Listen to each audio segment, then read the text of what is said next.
Bismillahirrahmanirrahim. Welcome to my channel. I'm Talha Ubaid, your physics teacher. कैसे हैं आप लोग? आप सब ठीक हैं? ये ठीक है, आपकी स्टडी सही जा रही है? घर बैठ के टाइम ज़ाया तो नहीं करते? मुझे उम्मीद है कि आप टाइम तो बहुत ज़ाया करते होंगे, लेकिन स्टडी पर भी थोड़ा थोड़ा हल्का फुल्का थोड़ा थोड़ा बेचारी स्टडी है, बेचारी वेट करती है कि आप उसको करें। तो थोड़ा सा आप स्टडी कर लिया करें, अच्छा होता है सेहत के लिए। तो चलें, चलते हैं अपने टॉपिक की तरफ। मैं तो भाई पढ़ाता रहूँगा, आप पढ़ें ना पढ़ें, लेकिन पढ़ा करें, आपका ही फ़ायदा है। आपके घर वालों ने इतनी उम्मीदें लगाई हैं आपके साथ, आप सोच नहीं सकते। ऑन अ सीरियस नोट मैं कह रहा हूँ। देखें, जब आप बुक लेकर बैठे होते हैं या जब आप स्टडी की घर से लैपटॉप के सामने, आजकल तो ज़ाहिर बात है सारा कुछ ऑनलाइन चल रहा है, आप लैपटॉप के सामने बैठे हैं या अपने मोबाइल को आप सामने करके देख रहे हैं, तो आपकी मदर और आपके फादर वो सोच रहे होते हैं कि आप एक एक सेकंड पढ़ रहे हैं।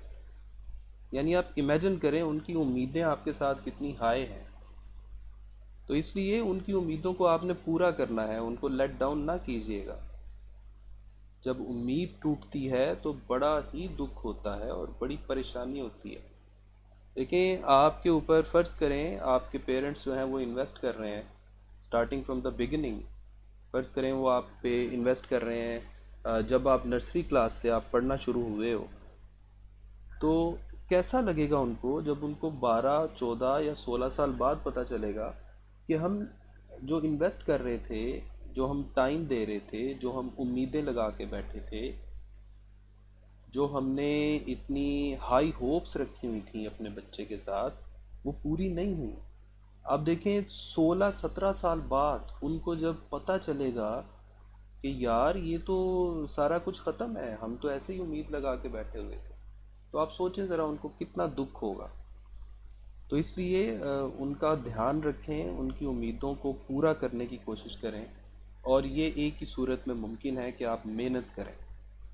अब चाहे वो मेहनत, अगर आप स्टडी कर रहे हैं, अगर आप लॉन्ग टर्म पढ़ना चाहते हैं तो स्टडी में मेहनत करें। अगर आप कोई बिज़नेस करना चाहते हैं तो बिज़नेस में मेहनत करें।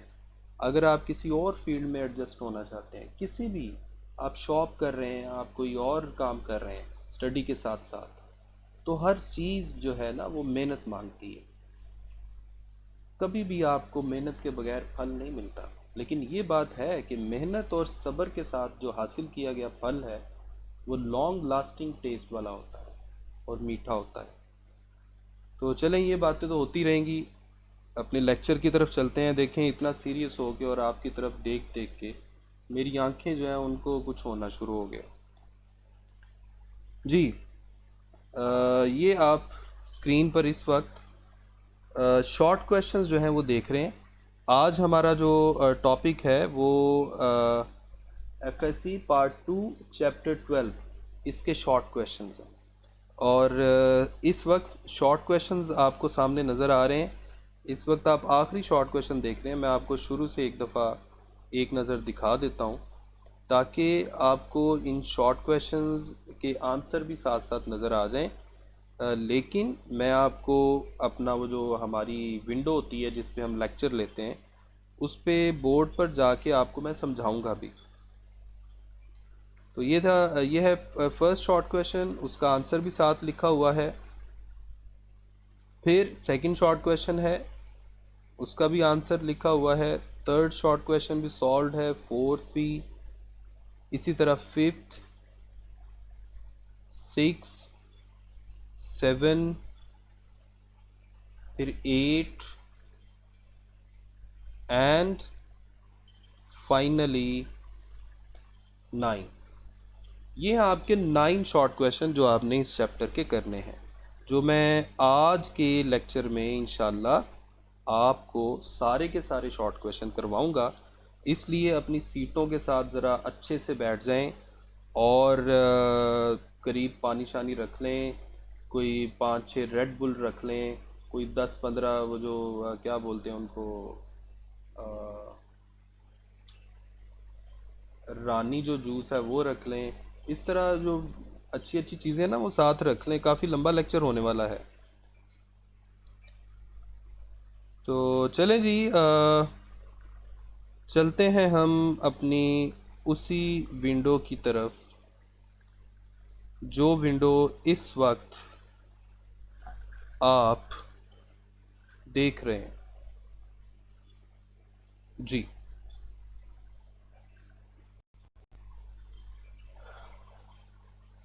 ओके, ये आपके सामने विंडो नज़र आ रही है आपको। लर्निंग आउटकम जो है ये कोई मुश्किल नहीं है, सारे के सारे मैंने शॉर्ट क्वेश्चन यहाँ पर लिख दिए हैं। जो 9 शॉर्ट क्वेश्चन हैं इनको छोड़ें, यहाँ पर आ जाएं। और प्रायर लर्निंग क्या है, जाहिर बात है सारा का सारा चैप्टर, क्योंकि सारे जो चैप्टर है, जो सारा का सारा चैप्टर है उसी से ये शॉर्ट क्वेश्चन एक्सट्रैक्ट किए गए हैं। तो इसलिए ये तो दो इमेजेस जो हैं वो सिर्फ मैंने खूबसूरती के लिए इसमें ऐड की हैं, इसमें और तो कोई चीज़ नहीं है। चलें अब आ जाएं अपने फर्स्ट शॉर्ट क्वेश्चन की तरफ। जो हमारा फर्स्ट शॉर्ट क्वेश्चन है जो आप सामने स्क्रीन पे देख भी सकते हैं, that the potential is constant throughout a given region of space, is the electric field zero और non zero in this reason.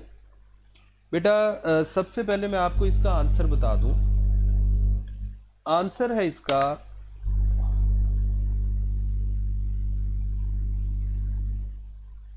मे और मे नॉट। यानी वो कह रहा है कि जिस रीजन में इलेक्ट्रिक पोटेंशियल जो है वो कांस्टेंट है, क्या उस रीजन में इलेक्ट्रिक फील्ड ज़ीरो होती है। तो आप इसका आंसर देंगे ज़ीरो हो भी सकती है और नहीं भी हो सकती। अब मैं आपको बताता हूँ कि कब ज़ीरो हो सकती है। ये लाइन तो काफ़ी टेढ़ी लग गई है। कब ज़ीरो हो सकती है और कब ज़ीरो नहीं भी हो सकती। जैसे देखें, एक आपने फार्मूला पढ़ा है, electric field as potential gradient minus delta V over delta R. अब चूंकि वो खुद कह रहा है पोटेंशियल इज कांस्टेंट, वो खुद कह रहा है, इसका मतलब ये हुआ कि अगर पोटेंशियल जो है वो कांस्टेंट है, तो जब कोई चीज़ कांस्टेंट हो तो उसमें तब्दीली ज़ीरो होती है। अब पता नहीं हमारे पाकिस्तान में जो तब्दीली आई है ये कैसी तब्दीली है। बहरहाल ऐसा फील हो रहा है सारी चीज़ें कांस्टेंट हैं, या कांस्टेंट है या कुछ जगहों पर डिक्लाइन आ रहा है, कुछ जगहों पे अच्छा काम भी हो रहा है। तो अल्लाह करे तब्दीली अच्छी हो, पॉजिटिव हो, नेगेटिव साइड पे ना चली जाए। क्योंकि तब्दीली अगर नेगेटिव साइड पे चली जाए तो इसका मतलब होता है कि डिक्लाइन आ रहा है। अगर तब्दीली ज़ीरो हो तो इसका मतलब है कोई फ़र्क नहीं पड़ा, और अगर तब्दीली पॉजिटिव हो तो इसका मतलब है आप इंक्लिनेशन की तरफ जा रहे हैं। तो अल्लाह करे हम असेंडिंग स्टेट पे ही हों। तो चलें, अगर डेल्टा वी ज़ीरो होगा तो आप डेल्टा वी की जगह ज़ीरो पुट करेंगे, तो जिसकी वजह से इलेक्ट्रिक फील्ड भी ज़ीरो आ जाएगा। अब एक तो ये आंसर है इसका कि इट मे बी ज़ीरो, यानी ज़ीरो हो सकती है। लेकिन एक दूसरा आंसर भी है जो मैं यहाँ पर एक्सप्लेन करने लगा हूँ। इसलिए जब आपने इस शॉर्ट क्वेश्चन का आंसर लिखना है तो आपने दोनों आंसर मेंशन करने हैं, मे और मे नॉट। अच्छा, सेकंड आंसर में मैं यहाँ पर जिक्र करूँगा इक्विपोटेंशियल सरफेस। आज मेरी हैंड राइटिंग बड़ी ख़राब आ रही है, मुझे लगता है मुझे नींद आ रही है। इक्विपोटेंशियल सरफेस, बेटा इक्विपोटेंशियल सरफेस जो है, इसके नाम से आपको समझ आ रही होगी कि ये एक ऐसा सरफेस होता है जिस पर पोटेंशियल कांस्टेंट हो। अब फर्ज करें ये आपके पास पॉजिटिवली चार्ज प्लेट है और ये आपके पास नेगेटिवली चार्ज प्लेट है, और इलेक्ट्रिक फील्ड की डायरेक्शन क्या होगी, पॉजिटिव से नेगेटिव की तरफ। अब आप मुझे ये बताएं कि ये वाली जो पॉजिटिवली चार्ज प्लेट है, इस प्लेट पर किसी भी पॉइंट पे मैं देख लूं, हर पॉइंट पे पोटेंशियल एक जैसा हाई ही होगा। इसका मतलब है मैं कह सकता हूं कि दिस इज इक्विपोटेंशियल सरफेस। इसी तरह ये जो आपको नेगेटिवली चार्ज प्लेट नजर आ रही है,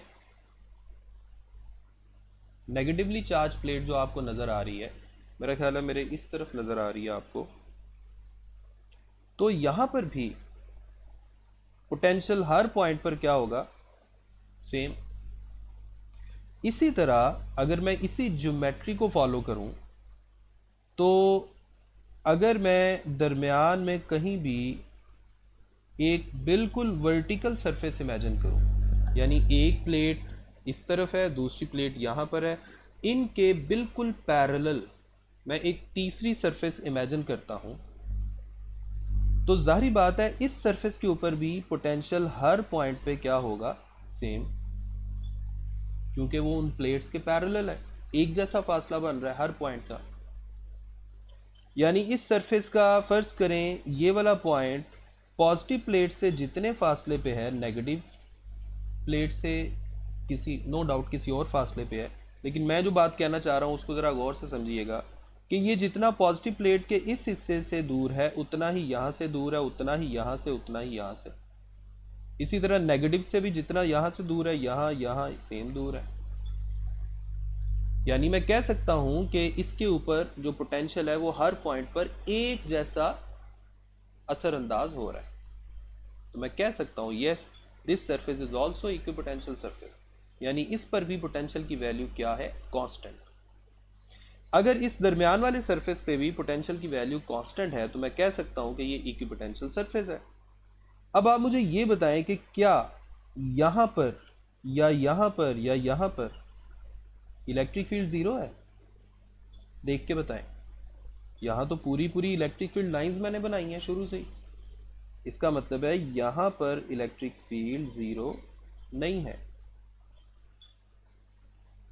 तो हमने प्रूव क्या किया कि इलेक्ट्रिक फील्ड जीरो हो भी सकती है, लेकिन if we talk about equipotential surface and equipotential surface is always perpendicular to electric field lines, then electric field may not be zero। Clear हो गया? कोई बात समझने वाली है तो आप मुझे कमेंट सेक्शन में बता दीजिएगा। अब हम चलते हैं अपने क्वेश्चन नंबर 2 की तरफ। बेटा क्वेश्चन नंबर 2 जो है इसमें वो कह रहे हैं suppose that you follow an electric field line due to a positive point charge, do electric field and the potential increase और डिक्रीज। सबसे पहली बात ये कि हमारे पास कौन सा पॉइंट चार्ज है, पॉजिटिव पॉइंट चार्ज, यानी हमने किस चार्ज की इलेक्ट्रिक फील्ड बनानी है, पॉजिटिव पॉइंट चार्ज की। तो पहले हम इसकी इलेक्ट्रिक फील्ड बना लेते हैं। हम जानते हैं कि पॉजिटिव जो पॉइंट चार्ज होता है उसकी इलेक्ट्रिक फील्ड रेडियली आउटवर्ड होती है। ठीक हो गया, रेडियली आउटवर्ड होती है। अब वो कह रहे हैं जी कि आप इसकी इलेक्ट्रिक फील्ड लाइन को फॉलो कर रहे हैं। फॉलो करने से मुराद क्या है कि इलेक्ट्रिक फील्ड लाइन की डायरेक्शन में चल रहे हैं। अब देखें उसने दो चीजों के बारे में पूछा है, electric field and electric potential. तो आप इलेक्ट्रिक फील्ड जो है उसका भी फार्मूला बना लें, बल्कि बनाना क्या है हम जानते हैं। इलेक्ट्रिक फील्ड का फार्मूला होता है सिंगल पॉइंट चार्ज के लिए ये, और पोटेंशियल का फार्मूला हमने बनाया था 1/4 pi epsilon naught into Q divided by R. तो 1/4 पाई एप्सिलॉन नॉट को आप के लिख सकते हैं, क्यू वैसे का वैसा, नीचे आर। अब देखें ऊपर के भी कांस्टेंट है, चार्ज भी कांस्टेंट है, electric field is inversely proportional to square of distance. इसी तरह electric potential is also inversely proportional to single power of distance, लेकिन है तो ये भी इन्वर्स रिलेशन।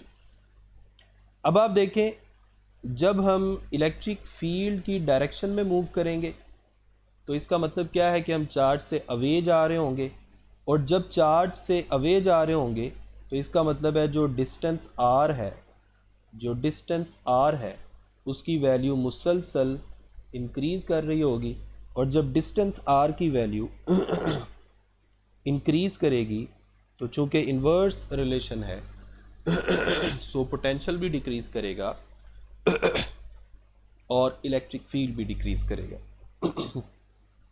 ठीक है जी, तो ये था आपका क्वेश्चन नंबर 2।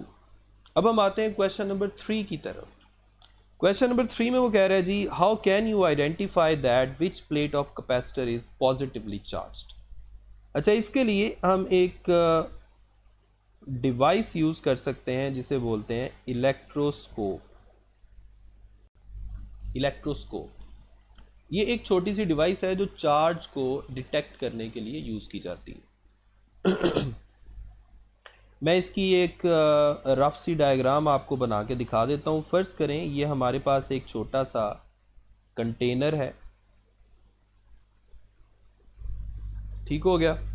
इसके अंदर हमने एक कंडक्टिंग रॉड रखा हुआ है, ये ऊपर एक प्लेट लगी होती है, ये भी कंडक्टिंग प्लेट होती है, और इसके साथ नीचे दो बारीक बारीक बाल आप समझ लें, लीव्स इनको बोलते हैं, गोल्ड के लीव्स वो लगे हुए हैं। ये जिसको मैंने फिल किया है ये कंडक्टिंग पाथ है, लेकिन जिसको मैंने फिल नहीं किया, या मैं दूसरे कलर में आपको मेंशन कर देता हूँ, ये जो मैं ग्रे कलर में कर रहा हूँ ये कंडक्टिंग नहीं है। ठीक हो गया। अब होगा क्या, सबसे पहले हम इस इलेक्ट्रोस्कोप को खुद कोई चार्ज दे देंगे। फर्ज करें मैंने इस इलेक्ट्रोस्कोप को यहाँ पर पॉजिटिव चार्ज दे दिया, पॉजिटिव चार्ज मैंने इसके अंदर स्टोर कर दिया। अब ये पॉजिटिव चार्ज जो है जाहिर बात है अपने आप को एडजस्ट करेगा और फैलेगा। जब ये फैलेगा तो ये गोल्ड लीव्स जो हैं, ये छोटे छोटे जो बाल हैं वहाँ पर भी आएगा, जिसकी वजह से पॉजिटिव थोड़ा एक दूसरे को रिपेल करना शुरू कर देगा, और जो दोनों बाल हैं इनके दरमियान फासला थोड़ा सा पैदा हो जाएगा। अब ये इस वक्त मौजूद है आपके पास एक ऐसी गोल्ड लीफ इलेक्ट्रोस्कोप जिस पर आपने पॉजिटिव चार्ज स्टोर किया हुआ है। अब आपने जिस प्लेट को, कैपेसिटर की जिस प्लेट को चेक करना है कि उस पर पॉजिटिव चार्ज है या नहीं, आप कैपेसिटर की उस प्लेट को, फर्ज करें कैपेसिटर की जिस प्लेट को हम पास ला रहे हैं उस पर पॉजिटिव ही चार्ज था, तो आपने उसको पास लेके रखा। अब ये जो पॉजिटिवली चार्ज प्लेट है इसको टच नहीं करना आपने, बस उसके पास ला के रखना। अगर इस पे पॉजिटिव चार्ज होगा तो ये पहले से मौजूद पॉजिटिव चार्ज को क्या करेगा, रिपेल करेगा। जब ये पहले से मौजूद इलेक्ट्रोस्कोप के अंदर पॉजिटिव चार्ज को रिपेल करेगा तो वो पॉजिटिव चार्ज नीचे की तरफ आएगा, और जब वो पॉजिटिव चार्ज नीचे की तरफ आएगा, जो दो गोल्ड लीव्स थे जो नीचे लगे हुए हैं जिनके ऊपर चार्ज स्टोर हुआ था, अब उनके ऊपर ज्यादा चार्ज स्टोर हो जाएगा। ठीक हो गया। जब इनके ऊपर चार्ज बढ़ जाएगा तो इन दोनों गोल्ड लीव्स जो हैं इनके दरमियान जो रिपल्शन की फोर्स थी वो भी बढ़ जाएगी, क्योंकि पॉजिटिव को रिपेल करता है। ठीक हो गया। तो इसका मतलब ये हुआ कि अगर हमने गोल्ड लीफ इलेक्ट्रोस्कोप को पहले से पॉजिटिव चार्ज किया हुआ है और कैपेसिटर की प्लेट लाने से गोल्ड लीव्स के दरमियान रिपल्शन हो रही है, यानी वो रिपल्शन में इजाफा हो रहा है, तो इसका मतलब है कैपेसिटर की उस प्लेट पर भी वही चार्ज है, यानी पॉजिटिव। लेकिन अगर हमने गोल्ड लीफ इलेक्ट्रोस्कोप को नेगेटिवली चार्ज किया होता, सॉरी चलिए नेगेटिवली चार्ज का आप ना समझें, वो बिल्कुल इसके ऑपोजिट है, आप उसको एक्सप्लेन कर भी सकते हैं। मैं असल में अब दूसरी बात बताने लगा था। अगर आपने गोल्ड लीफ इलेक्ट्रोस्कोप जिसको पॉजिटिवली चार्ज किया हुआ है उसके पास आप कैपेसिटर की प्लेट लेकर आए हैं, लेकिन गोल्ड लीव्स की रिपल्शन बढ़ने की बजाय अट्रैक्शन होना शुरू हो गई है, यानी उनकी डाइवर्जेंस या रिपल्शन में कमी आना शुरू हो गई है, अब वो एक दूसरे के करीब आना शुरू हो गए। तो इसकी क्या वजह हो सकती है? इसकी वजह सिंपल हो सकती है कि अब आपने जो प्लेट इसके पास ला के रखी है इस पर नेगेटिव चार्ज होगा, इस पे नेगेटिव चार्ज होने की वजह से ये उस ऊपर वाले पॉजिटिव चार्ज को अपनी तरफ अट्रैक्ट करने की कोशिश करेगी। अब नो डाउट पॉजिटिव चार्ज निकल के उसके ऊपर तो नहीं आ जाएगा, लेकिन पॉजिटिव चार्ज अट्रैक्शन की वजह से अपर साइड पे आना शुरू हो जाएगा, ऊपर वाली साइड पे, गोल्ड लीफ इलेक्ट्रोस्कोप के ऊपर वाली साइड पे, जिसकी वजह से जो गोल्ड लीफ वाला हिस्सा है, जो नीचे वाला हिस्सा है, उस पे पॉजिटिव चार्ज की जो क्वांटिटी है वो कम हो जाएगी। और जब पॉजिटिव चार्ज की क्वांटिटी कम हो जाएगी तो सिंपल सी बात है, फिर क्या होगा, पॉजिटिव चार्ज की क्वांटिटी कम होने से जो गोल्ड लीव्स हैं उनके दरमियान रिपल्शन कम हो जाएगी, यानी वो एक दूसरे के कंपैरेटिवली करीब आ जाएंगे। तो ये था आपका ये वाला कॉन्सेप्ट। अब हम चलते हैं अपने नेक्स्ट क्वेश्चन की तरफ, और नेक्स्ट हमारा जो क्वेश्चन है उसमें डिस्क्राइब द फोर्स और forces on a positive point charge when placed between parallel plates with similar and equal charges. अच्छा बेटा, सबसे पहले देखें, दो पार्ट्स हैं इसके। एक दफ़ा हमने सिमिलर और इक्वल चार्जेस फर्ज करने हैं और दूसरी दफ़ा अपोजिट और इक्वल चार्जेस फर्ज करने हैं। और करना क्या है, हमने इनके दरमियान टेस्ट चार्ज जो है या जो पॉजिटिव चार्ज है उसके ऊपर लगने वाली फोर्स को स्टडी करना है या एक्सप्लेन करना है कि वो कैसी फोर्स लग रही है। तो सिंपल सी बात है, पहले हम पार्ट ए के लिए थोड़ी सी डायग्राम बनाते हैं। पहले मैं पार्ट ए के लिए करता हूँ। फर्ज करें ये दो पैरेलल प्लेट्स हैं, इन दोनों पे सिमिलर और इक्वल चार्ज है। सिमिलर का मतलब है एक जैसा, इक्वल का मतलब है एक जितना। सिमिलर का मतलब है एक जैसा। सिमिलर का मतलब है अगर ये पॉजिटिव है तो वो भी पॉजिटिव, अगर ये नेगेटिव है तो वो भी नेगेटिव। तो फर्ज कर ले मैं दोनों को पॉजिटिव फर्ज कर लेता हूँ और चार्ज की मिकदार भी सेम है। अब दरमियान में जो चार्ज पड़ा हुआ था, फर्ज करें क्यू चार्ज, इसको लेफ्ट साइड वाली जो प्लेट है वो इस तरफ रिपेल करेगी और राइट साइड वाली प्लेट इस तरफ रिपेल करेगी। दोनों प्लेट्स रिपेल करेंगी। अब चूंकि दोनों प्लेट्स पर एक जितनी क्वांटिटी में चार्ज था, इसलिए दोनों की जो रिपल्शन की फोर्स है वो एक जैसी होगी। और जब रिपल्शन की फोर्स एक जैसी होगी तो हम कह सकते हैं कि जो रिजल्टेंट फोर्स है जो चार्ज के ऊपर लग रही है वो ज़ीरो होगी। आप इसको इस तरह भी लिख सकते हैं कि जो इलेक्ट्रिक फोर्स है वो चार्ज इनटू इलेक्ट्रिक फील्ड के इक्वल होती है। तो अब चूंकि चार्ज बिल्कुल सेंटर पे पड़ा हुआ है तो इसलिए यहाँ पर अपीयर होने वाली इलेक्ट्रिक फील्ड ज़ीरो है, और अगर इलेक्ट्रिक फील्ड ज़ीरो है तो फोर्स जो लग रही है वो भी ज़ीरो है। अब हम आते हैं पार्ट बी की तरफ, और पार्ट बी में हमने अपोजिट चार्जेस फर्ज करने हैं, यानी एक प्लेट पर पॉजिटिव चार्ज है और दूसरी पर नेगेटिव चार्ज है, लेकिन चार्जेस की मैग्नीट्यूड एक जैसी है। अब देखिए यहाँ चूंकि ऑपोजिट चार्जेस हैं तो दरमियान में इलेक्ट्रिक फील्ड एग्जिस्ट करेगी, और इस इलेक्ट्रिक फील्ड की डायरेक्शन क्या होगी, पॉजिटिव प्लेट से नेगेटिव प्लेट की तरफ, जो हम काफ़ी सारे लेक्चर्स में बात कर चुके हैं। अब जो दरमियान में आपने चार्ज रखा हुआ है इसके ऊपर नेगेटिव प्लेट भी इसी तरफ फोर्स लगाएगी और पॉजिटिव प्लेट भी उसी तरफ फोर्स लगाएगी, जिसकी वजह से रिजल्टेंट फोर्स की वैल्यू बढ़ जाएगी, और इस रिजल्टेंट फोर्स को हम इसी फार्मूला से कैलकुलेट कर सकते हैं, and this time it will not be zero. ठीक हो गया। तो ये था आपका इस क्वेश्चन का आंसर कि पार्ट ए के लिए रिजल्टेंट फोर्स ज़ीरो लगेगी और पार्ट बी के लिए रिजल्टेंट फोर्स ज़्यादा लगेगी, ज़ीरो लगने की बजाय ज़्यादा लगेगी।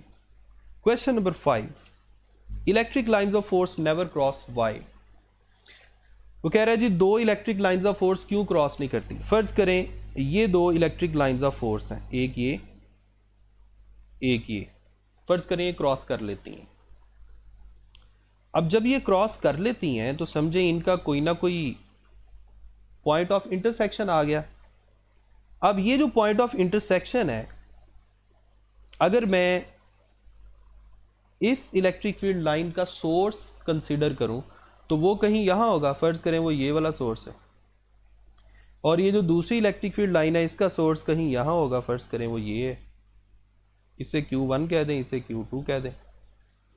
अब इन दोनों सोर्सेज की इलेक्ट्रिक फील्ड लाइन अलग अलग है। अगर आप पॉइंट ऑफ इंटरसेक्शन पे देखें तो इस इलेक्ट्रिक फील्ड लाइन की टेंजेंट के अलॉन्ग ये डायरेक्शन बन रही है और जो दूसरी इलेक्ट्रिक फील्ड लाइन है उसकी टेंजेंट के अलॉन्ग कोई और डायरेक्शन बन रही है, which is not physically possible. ये पॉसिबल ही नहीं है कि किसी एक पॉइंट पे इलेक्ट्रिक फील्ड की एक से ज़्यादा डायरेक्शंस हों, क्योंकि किसी एक पॉइंट पे गिवन चार्ज पर किसी एक डायरेक्शन में ही फोर्स लग सकती है और वो कोई एक रिजल्टेंट डायरेक्शन हो सकती है। इसका मतलब है two electric field lines can never cross each other, क्योंकि अगर ये क्रॉस करेंगी तो इसका मतलब क्या होगा कि इनके पॉइंट ऑफ इंटरसेक्शन पे एक से ज़्यादा डायरेक्शंस आ गई हैं। That is not physically possible. Question number 6 में कह रहा है if a point charge Q of mass m is released in a non uniform electric field. पहली बात ये कि नॉन यूनिफॉर्म इलेक्ट्रिक फील्ड है with the lines pointing in the same direction, और उस इलेक्ट्रिक फील्ड की जो लाइंस है वो सेम डायरेक्शन में है, will it make a rectilinear motion. Rectilinear motion से मुराद है सीधी डायरेक्शन में मूव करेगा या नहीं करेगा। तो आप कहेंगे yes, it will move in the straight line. अब इसको हम थोड़ा सा इलेबोरेट कर देते हैं। वो किस तरह से, देखिए यहाँ पे मैं दो केसेस जो हैं वो कंसिडर कर सकता हूँ। If a point charge Q of mass m is released in a non uniform electric field with electric field lines pointing in the same direction.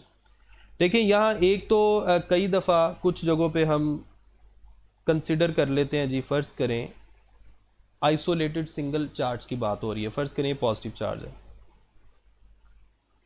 अब इसकी इसकी जो इलेक्ट्रिक फील्ड लाइंस हैं वो रेडियली आउटवर्ड होती हैं, और हम जानते हैं इनके दरमियान डिस्टेंस जो है वो चेंज होता जा रहा है। इसका मतलब है कि ये नॉन यूनिफॉर्म है। अब कई दफ़ा, अब चूंकि इनकी डायरेक्शन तो सेम नहीं है, लेकिन जब हम वर्ड बोलते हैं रेडियली आउटवर्ड तो सुनने वाला समझ जाता है कि बाहर की तरफ है, रेडियस के अलॉन्ग। तो आप इस एग्जाम्पल को भी एहतियातन कंसिडर कर लें, लेकिन इसकी ज़्यादा अच्छी एग्जाम्पल ये होनी चाहिए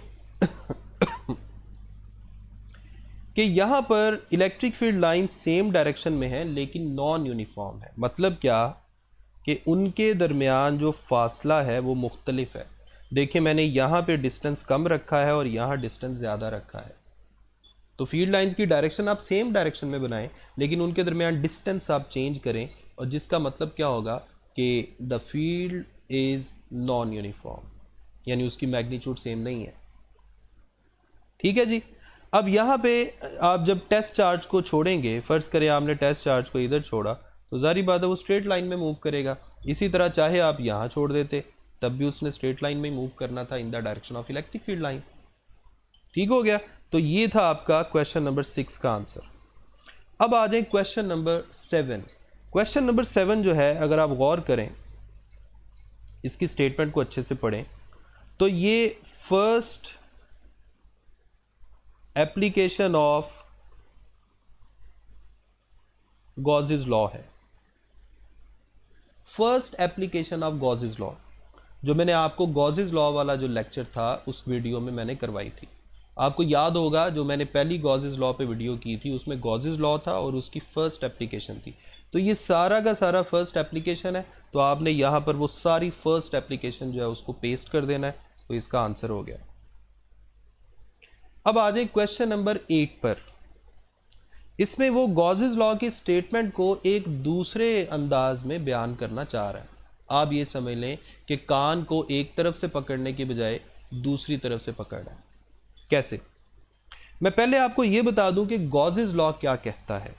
गॉसेस लॉ ये कहता है जी, total electric flux through a closed surface is equal to 1 over epsilon naught times the total charge inside that surface। यानी एक बंद सरफेस आप इमेजिन करें, उसके अंदर जितना भी चार्ज है उसको आप यहाँ लिखें, 1 over epsilon naught से मल्टीप्लाई करें, ये आपके पास टोटल फ्लक्स होगा। अब इसको मैं ऐसे भी लिख सकता हूँ that total flux is directly proportional to total charge, क्योंकि 1 over epsilon naught तो कांस्टेंट है।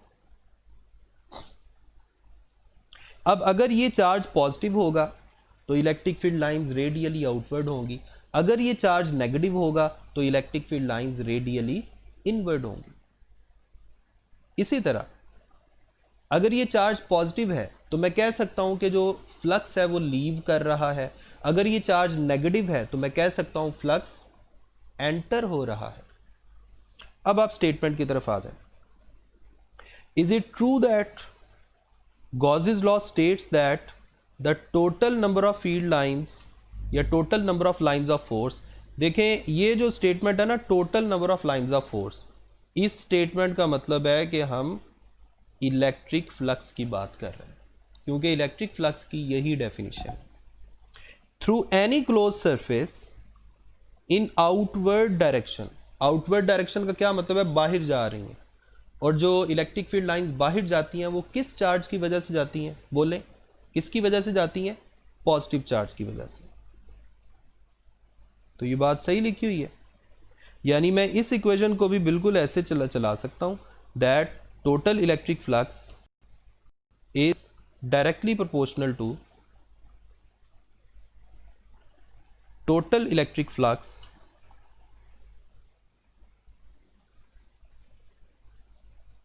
एक सेकेंड जी, total electric flux is directly proportional to net positive charge, बल्कि total electric flux in outward direction कह दें, और अगर मैं कहूं total electric flux in inward direction तो फिर राइट हैंड साइड पे कौन सा चार्ज आएगा, नेट नेगेटिव चार्ज। तो इसका मतलब है जो क्वेश्चन नंबर 12.8 की स्टेटमेंट है ये गॉसेस लॉ की ही स्टेटमेंट है, तो आप कहेंगे yes Gauss's law says exactly in the same way. इसके बाद है क्वेश्चन नंबर 9। क्वेश्चन नंबर 9 आपका आखिरी क्वेश्चन है, खुश हो जाएं, मजे करें।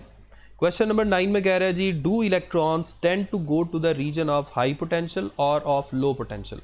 वो कह रहा है इलेक्ट्रॉन को जब खुद ब खुद मूव करने दें, यानी उसे खुला छोड़ दें, तो वो हाई पोटेंशियल की तरफ जाएगा या लो पोटेंशियल की तरफ जाएगा। तो मैंने आपको पोटेंशियल डिफरेंस वाला जो लेक्चर था उसमें बड़ी डिटेल में मैंने आपको बातें समझाई थी। मैं यहाँ पर दोबारा वो बातें सारी तो नहीं करूँगा, लेकिन इस क्वेश्चन के आंसर में वो डायग्राम बना देता हूँ। फ़र्ज़ करें ये पॉजिटिव प्लेट है, फ़र्ज़ करें ये नेगेटिव प्लेट है, ये प्लेट बी थी, ये फ़र्ज़ करें प्लेट ए है। इलेक्ट्रिक फील्ड लाइंस की डायरेक्शन क्या है, पॉजिटिव से नेगेटिव प्लेट की तरफ। हमने यहाँ पर कंसीडर करना है इलेक्ट्रॉन। इलेक्ट्रॉन जो है उस पर कौन सी प्लेट रिपल्शन की फोर्स लगाएगी, नेगेटिव प्लेट, यानी नेगेटिव प्लेट इसे रिपेल करेगी, पॉजिटिव प्लेट इसे अट्रैक्ट करेगी। इसका मतलब है ये जो इलेक्ट्रॉन है ये लो पोटेंशियल से किसकी तरफ मूव करेगा, हाई पोटेंशियल की तरफ। तो ये था आपका इस शॉर्ट क्वेश्चन का आंसर। तो बेटा आज मैंने इस लेक्चर में आपको 9 के 9 जो शॉर्ट क्वेश्चंस हैं वो सारे के सारे बहुत डिटेल में समझाए हैं। मुझे नहीं लगता कि आपको कोई इतना टाइम लगा के समझाएगा, फिर भी अगर आप ये नहीं करेंगे तो मुझे भी दुख होगा, आपके पेरेंट्स को तो दुख होता ही है, मुझे भी दुख होगा।